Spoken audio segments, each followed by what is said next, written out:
Now, folks, I just want you to keep an open mind. You know, I'm not asking you to believe this. I'm sharing information with you. If you choose not to believe it, hey, that's fine. I ask you to exercise your free will. You can absolutely leave. I will not be offended. I've already checked. None of these chairs have seat belts. We're literally going to create our own demise because we're buying into belief systems that say we ourselves are not mature enough or grown up enough to take care of our own selves. So we need somebody to come in here and take care of us. And I'm not here to offend anybody, but really think about it. Really think about, you know, what we've done and what our history has been. You know, we've been to this place so many times before, and we still haven't gotten it right. And we're still not going to get it right unless we do it as a race and just cut out all the crap. And right now, we have an opportunity. There is a window of time for us to break free, and we have to wake up, period. I find conditions as they are unacceptable, and I find no threat in social change. And people have to lose confidence in their elected leaders. We have to assume responsibility. If not, I fear the consequences. So what is the matter with us? Why are we so perverse? What is it that drives the inertia of these dominator systems? Shouldn't we consider in every nation major changes in the traditional ways of doing things, a fundamental restructuring of economic, political, social, and religious institutions? The stupidity of a nuclear arms race, the development of weapons, trying to solve your problems politically by electing this political party or that political party, that all politics is immersed in corruption. Let me say it again, that all politics is immersed in corruption. And, you know, even the monetary system, it's just a belief system. You know, the only value on it is what we believe it is. We could change that tomorrow if we wanted to. I mean, we're so intelligent, we could create something different. We have the brains, the know-how, the technology, and the feasibility to build an entirely new civilization. And it doesn't make any sense. Why are we so patient when our world, our children's world, the world of all future life on Earth hangs in the balance? I believe our only hope for the future is to adopt a new conception of human ecology, one in which we start to reconstitute our conception of the richness of human capacity.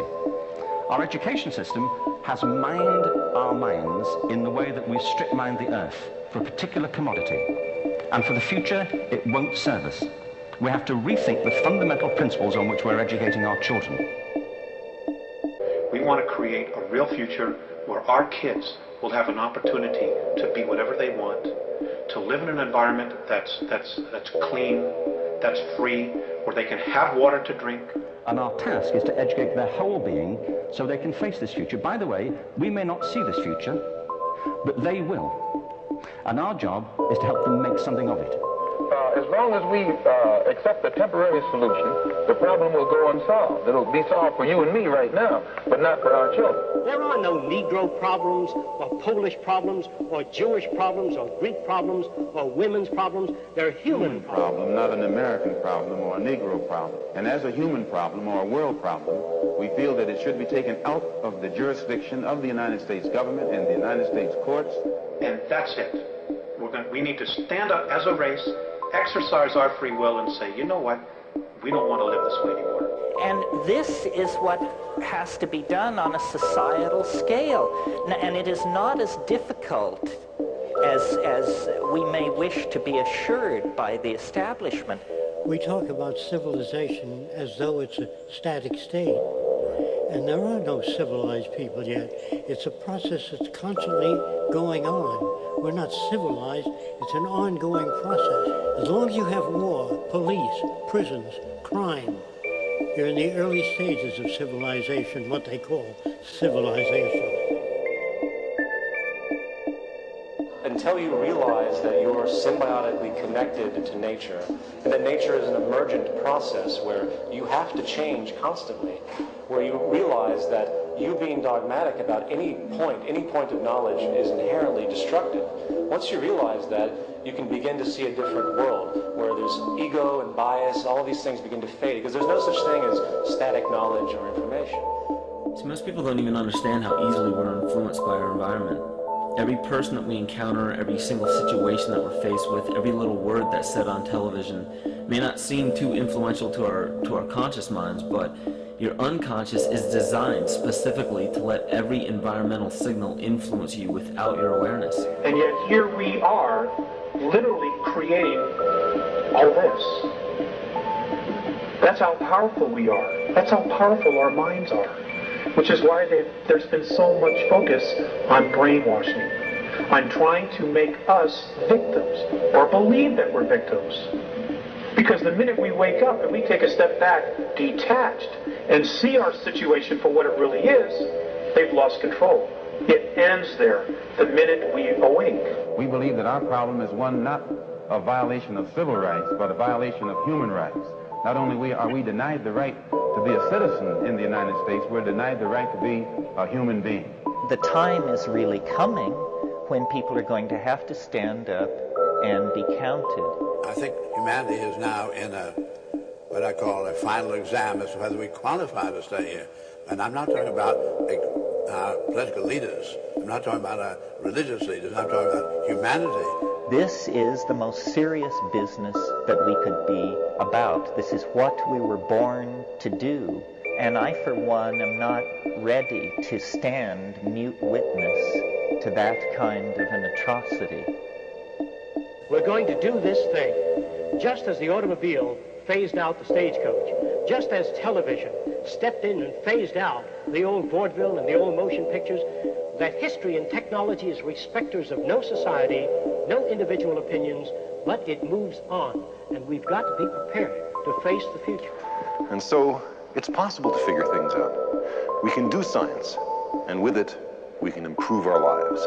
Application of the methods of science, not scientists, the methods of science to the social system. Naturally, even the methods of science undergo change, and as they change, so would the future. Now, science has means of giving food, clothes, and shelter practically to everybody.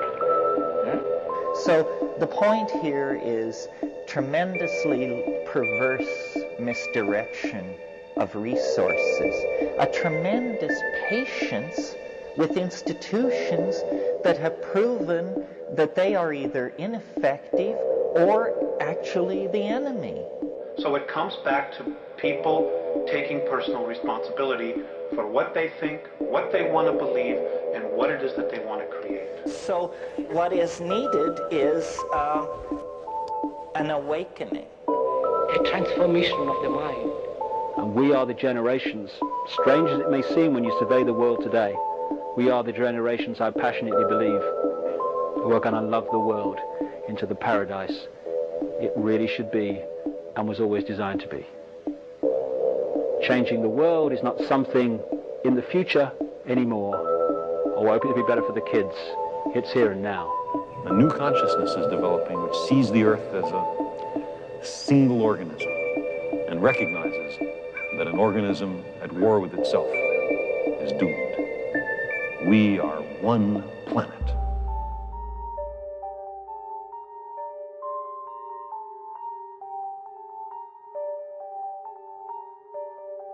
Why do you have to pay to live on a planet you were born on?